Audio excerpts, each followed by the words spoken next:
Justice. Justice. Community. Accountability. Freedom. Repair. Liberation. Unlocking change.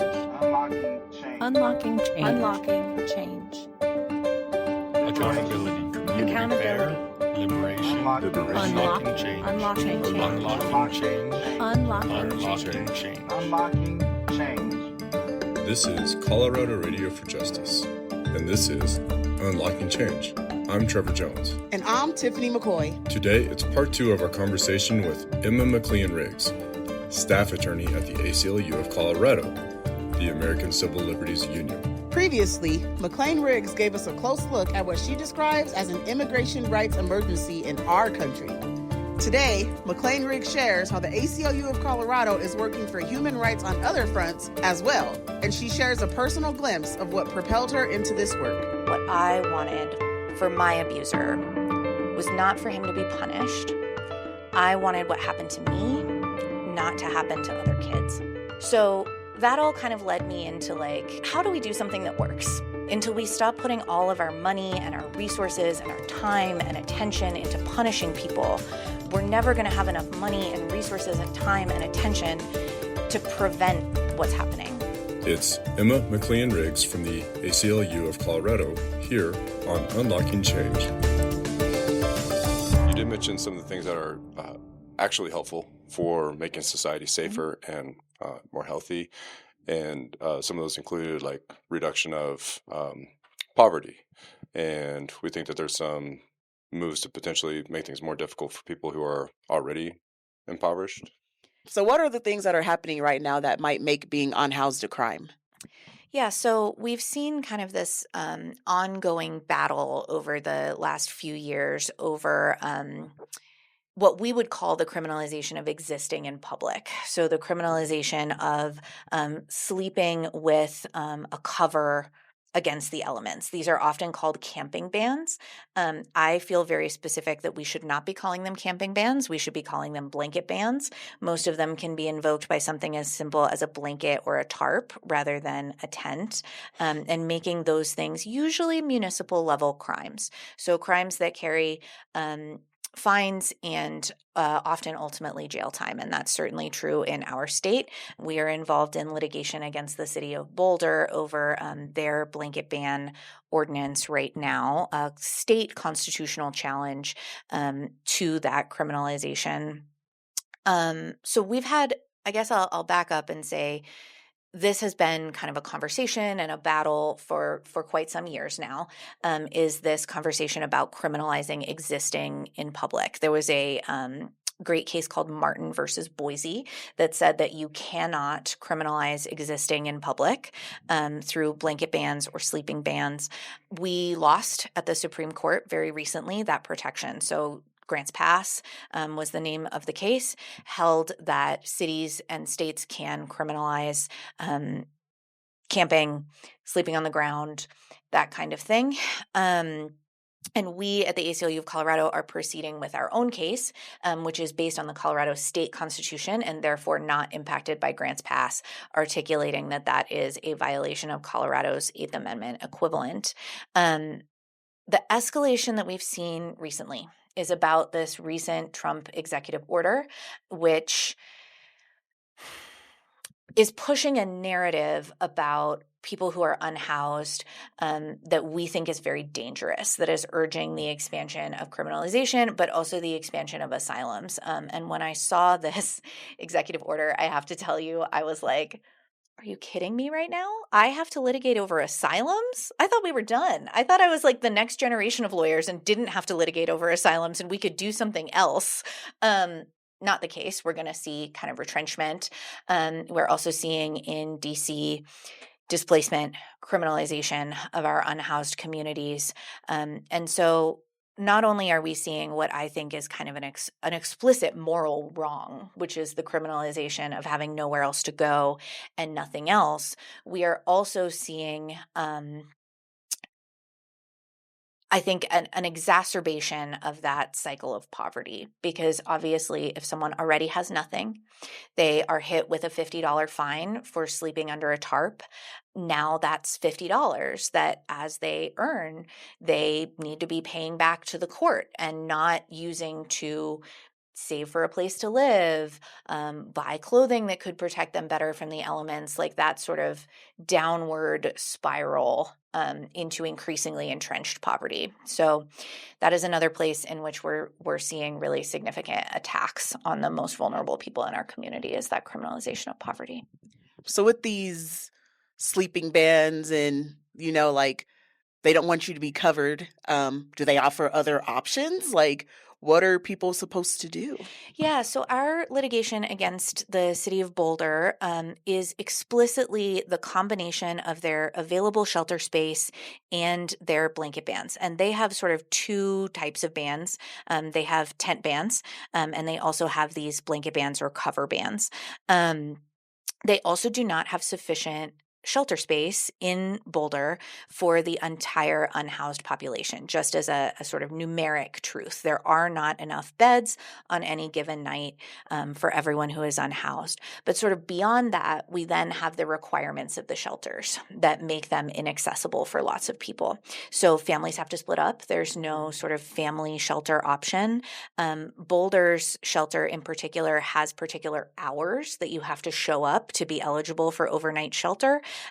For folks who have jobs, there are plenty of unhoused people who work regular jobs and still can't afford to live, particularly in jurisdictions like Boulder. For folks who have jobs, they can't come to the shelter at that particular hour. There are folks with disabilities that make being in congregate settings like that impossible to access. If someone is, for example, a veteran with very severe PTSD around sleeping and there's a lot of noise, that may not be a safe situation for that person. So not only is there sort of this sheer numeric question, there's also all of these access barriers that Boulder is not ameliorating. So our lawsuit said, in a situation where a person literally has nowhere else to go, there's no shelter bed, there's nowhere else to go. For us, we've been thinking a lot about like, what is Boulder in January like, right? If a person chooses to sleep without a cover in Boulder in January, they will die. They will freeze to death. And is it that person's obligation to freeze to death rather than use a tarp?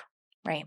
And so we have said that is cruel and unusual punishment. You cannot criminalize people merely for the act of existing, which is what Boulder is doing now. And we're in front of the Court of Appeals now. We'll see what they think of that argument. So there are some things, well, one thing in particular that has changed since before I went into prison, which is when you go into places that have bathrooms, like fast food places, there's codes to get into the bathrooms. So I also wonder if that is like something that is making it difficult for people to like find somewhere to use the bathroom now. Yeah, I think that's definitely the case, is people just don't have access to sanitation, whether that's like a place to use the bathroom or whether that's like a place to, wash up, like wash your face, wash your hands, do whatever it is you need to do because of that kind of private property constriction. And I think what we see as a result of that is, of course, what happens, you don't suddenly not need to use the bathroom because it's illegal for you to do so in public, right? So what happens is people have to use the bathroom outside, and that creates these situations in the encampments that folks are really, I would say a lot of housed people are very worried about, is like the sanitation at the encampments. And what I always say is that's a policy choice. We have chosen as a policy choice not to make public restrooms available. We have chosen as a policy choice not to make free trash collection for people who do not have property or rentals accessible to people. And so we have chosen that those byproducts of existence are there in public. I always wonder what drives someone to do this at all. Like, what in you was like, I want to fight these kind of things in the world? Great question. I had a sort of weird trajectory. So I'm a survivor of childhood sexual abuse. And when I sort of grew up and went to college, I had what I would say is like a very classic trajectory for like a certain subset of people who've had that experience. I started working at a domestic violence shelter. I started as a janitor actually when I was 18 in the domestic violence shelter. And then eventually I was an advocate working with women who had been abused by their partners and their children. I was also a rape victim advocate for the district attorney's office at that time, and I was sort of in that victim support space. And then I had a really, I would say, like radicalizing experience in that I, for my senior thesis in college, observed a restraining order courtroom. So a courtroom where all they did was domestic violence restraining orders. And I was studying that courtroom and kind of what they did. And I saw the same women over and over again, and it was mostly women coming in to say, the person had abused them through the restraining order or was continuing to stalk them, or they would drop the restraining order and come in and get another one. I kind of saw this churn. And I also saw both parties in a relationship coming in asking for restraining orders. And I think that sort of triggered within me this question of like, is this working? Is this thing that we're doing, that all of us spend all day in this courtroom doing, is it working? And I started reading about sexual abuse in particular, and particularly child sexual abuse, because I was really curious about what had happened to me. And I think the deep question for me was why my perpetrator had done this to me. And what I started to learn is that the ways in which we legally respond to violence, particularly against women and children, but lots of violence, are not working. We don't have good data that says sex offender registration works. We have very good data that says long periods of incarceration doesn't work and doesn't reduce intimate partner violence, except insofar as we have very good data that various types of crime, including violent crime, decrease with age. Mm-hmm. So we have the simple fact of someone aging does change what they call in the literature criminogenic behavior. So sometimes you'll see that effect in consort with incarceration. And what most of the data scientists think is it's not incarceration that's causing that dip, it's the age crime curve, which is one of the most well-established findings in criminology. But so I started to realize like, okay, this is not working. This is not working. And I also started to realize that what I wanted for my abuser was not for him to be punished. I wanted what happened to me not to happen to other kids, whether that was at the hands of my abuser or at the hands of somebody else. So that all kind of led me into like, how do we do something that works? And sort of what I found was like, I don't think we can do something that works until we stop doing this, until we stop putting all of our money and our resources and our time and attention into punishing people. We're never going to have enough money and resources and time and attention to prevent what's happening. And I also will say that I had prisons in my periphery as a young person. I had friends who had gone to juvenile prison. I had a couple of people in my life who'd spent time in adult facilities, but I was not a person who had a parent who'd been incarcerated or had ever been incarcerated myself. So I don't know that I thought a lot about prisons and jails. Mm-hmm. And when I ran into this, like, what we're doing is not working, I obviously had to look at what we were actually doing. So I was paying attention to prisons and jails in a different way. And I think one thing about being a child that had experienced abuse is, for me, it was primarily the experience of being trapped, of knowing that I could not escape this violence that was happening to me, and that the person who was abusing me had control over every aspect of my life, where I went, what I ate, how long I slept, all of that. And so I think when I encountered prisons and jails for the first time, there was a part of me that recognized that experience. There was a part of me that went, oh, I have empathy for that experience of being trapped and being subject to this like really acute violence and being blamed for the violence that is happening to you, right? In the sense that like you have done a bad thing and now someone is controlling your whole existence. And so I think for me, in that seeing, right, in that seeing of that experience, it became really important to me to be focused on freedom, not just because freedom will get us to the place I wanted to be, right, to prevention and to safety for kids, but also because I see what is happening in prisons and jails and that sort of systemic violence of captivity as an absolute moral wrong. So Thank you so much for I got sharing here. that. Speaking of prisons and jails, is there something right now that the ACLU is working on with Colorado prisons and jails? Yeah, so we have been doing what I would call liberatory work lately. So we've been trying to reduce the amount of people who get into prisons and jails, and we've been trying to get people out of prisons and jails. And that's kind of been where our focus is. We've been trying to sort of depopulate the prisons and jails rather than doing lots of conditions work, which sometimes the ACLU across the country has done historically, right? Is sort of and my prioritization of liberation work has to do with my sort of ideological belief that what we need is more liberation and less clean cells. Even if the conditions were perfect, I would object to the existence of the institution.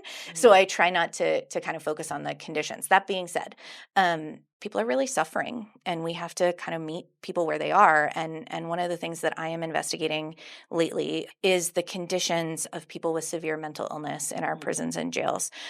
We've been in long-running litigation, not the ACLU, but the state of Colorado has been in long-running litigation over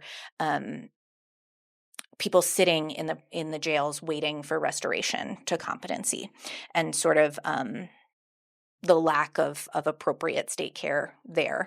And what we're seeing is that people are sitting in abysmal conditions, solitary confinement in cells where there is rotting food, where there is feces and blood on the walls, where people are just being left to scream for 23 hours a day. I mean, I'm sure I'm not telling either of you anything you don't know, but I am very interested in, very worried about that. So if anyone is watching this who has had an experience in the Colorado prisons and jails, either yourself or a loved one, or has something to report, I would love to hear from you. Emma, as an attorney for the ACLU, could you explain to me, as a layperson, what civil liberties are and what it is that needs to be protected? Yeah, I think of civil liberties as being our constitutional freedoms. So the things that our legal framework here in the United States protects. So our right to be secure in our persons and papers, which is the civil liberty that underlies the Fourth Amendment. The right to be safe from cruel and unusual punishment, the civil liberty that underlies the Eighth Amendment. The right to speak and write and think freely, which are the civil liberties that underlie the First Amendment. So I think of them as like really our constitutional freedoms. And sometimes people articulate them as rights. I don't love that framing. Of course, we do have civil rights. I think of them as civil liberties because I believe they are inherent to our personhood. And so it is not that the state has granted us rights. It is that we have liberties and that those liberties are protected by our Constitution. So that's kind of how I frame that. I have kind of an interesting question. I remember growing up as an African American woman, and every time I heard ACLU, I thought it was like a Black thing, like people who supported Black people. And like, did it start off like that, or where did I get that from? Yes, no, we also have a very, very proud history of racial justice work, and it sort of depends on who you talk to within the ACLU. Like, folks have varied ideas about what we should be doing and where we should be doing it, and who we should be putting our resource towards. And I see that as such a strength for us. I mean, we have this history at the ACLU of representing people who have very stigmatized opinions, and that can look all over the place. We've represented people with opinions about Palestine that people think are very, very far left. And we historically have represented Nazis. We've represented Nazis in their search to march through the streets, in their search for permits, in their search to speak freely. We've represented Nazis in the prisons in their desire to write various things, to do various kinds of rituals. And I am very proud to say that we have this tradition of that kind of defense work. And we have a proud tradition, sort of, I would say, across identities of folks who are marginalized, acting to protect the rights of folks who are hateful and bigoted, because we believe that those rights apply to everybody. So, for example, I am a gay person. I'm married to a woman, and my commitment to the First Amendment is that folks like Focus on the Family get to say whatever they want to say in terms of government regulation, even if that's hateful against me and my family and the values that I hold, because I think that First Amendment principle, that freedom of speech, freedom of thought, freedom to read is so important. And our organization has held that since the very, very beginning. And we're really proud of that. I'm really proud that we have all of these histories running together. We have this history of like really aggressive honoring of our principles, even when we do not honor the folks who we are invoking them for.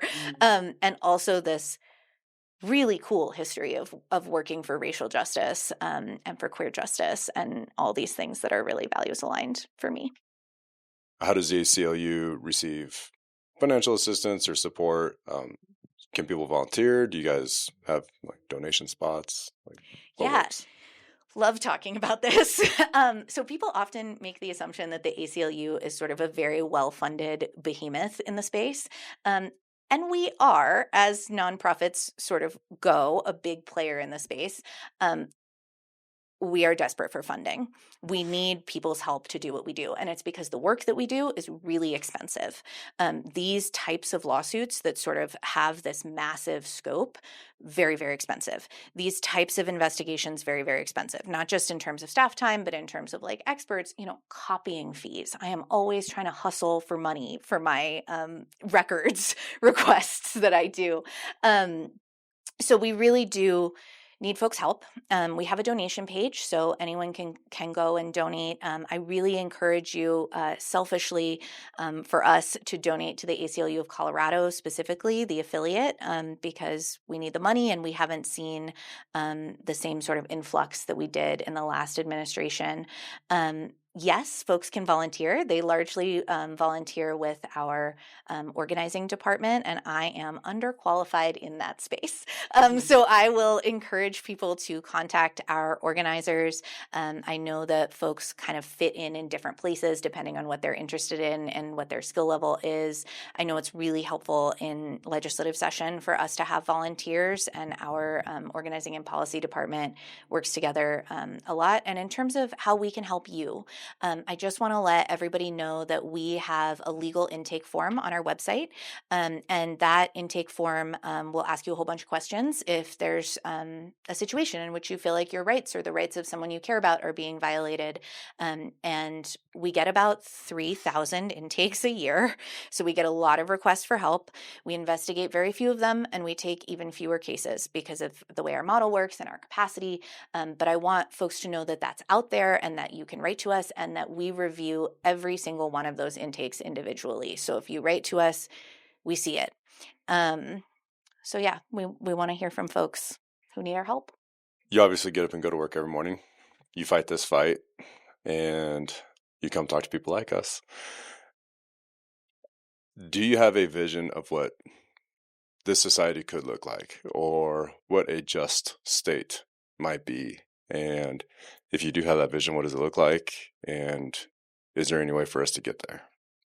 Yeah, I mean, I don't want this answer to sound flip, because I take this question really seriously and I think about this question a lot. And I don't think I'm qualified to answer it. I try to maintain a sort of really realistic idea of who I am and what I do. And let's be real right now. I am a white attorney living a certain type of life as a U.S. citizen. I've never been incarcerated. I know very little about family separation from a personal perspective. It would be wild if I said, this is my version, this is like my vision for the future, and this is what it should look like, and I have all of this figured out. That would be wild. I don't know enough to do that. And in some ways, I think about myself as a person with system brainworms. I signed up to be a lawyer. I signed up to think about things in a certain way. I signed up to sort of reason with the system in a certain way. And law school changes the way you think. It changes the way you imagine. It changes lots of stuff about your brain. And I had a really important mentor, also a lawyer, who used to say to me that when you get your law degree, you forfeit your right to lead movements. Your job is to follow movements and assist them. And that's sort of how I think about myself. I think about my role in the movement as getting the state off of the necks of the people who are going to build our better world. So when I think about the world that is possible, I of course have some ideas about how that's going to look. I do not think we can have true justice and true community in a world where we have prisons. I do not think we can have true justice and true community in a world where we have sexual violence. I think we're going to have to get rid of all that. And that being said, like, I really rely on folks like y'all and also folks like our youth, the folks coming up behind us, to sort of lead the way to what is the better world and what is the better world going to look like, both because I think I don't have the lived experience to do it, but if I'm totally honest, I don't think any of us have the lived experience to do it by ourselves. I think we all sort of need each other to build what that's going to look like. So whenever I'm asked this question, I sort of respond with like, I think it would be really arrogant of me to pop out with like, this is my vision. And I would say I don't have one that is that well formed. What I do have is a lot of faith in our collective process, and a lot of faith that people are good, and that when we work together and we actually listen to each other, we can create magic. So I really believe that. So we're coming up on the end of this interview. Is there anything else you would like to add today? Yeah, I just want to say thank you. I'm really excited to be in this space, really excited to be talking to the two of you. And I just kind of want to acknowledge the contribution of incarcerated and formerly incarcerated people to all of this work, not only in terms of like conversations like the one that we're having, but there is a very well-known jailhouse lawyer called Calvin Duncan, who is now free, but did a lot of his most important legal work from Angola prison, and is like a huge influence of mine and really structures how I approach the law and talking to people and client interviews.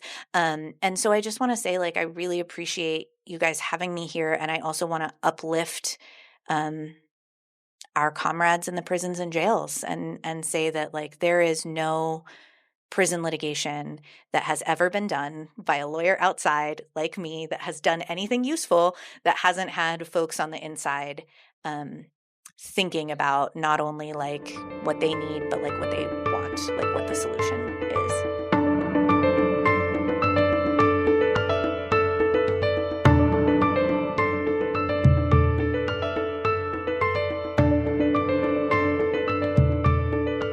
Once again, I'm Trevor Jones.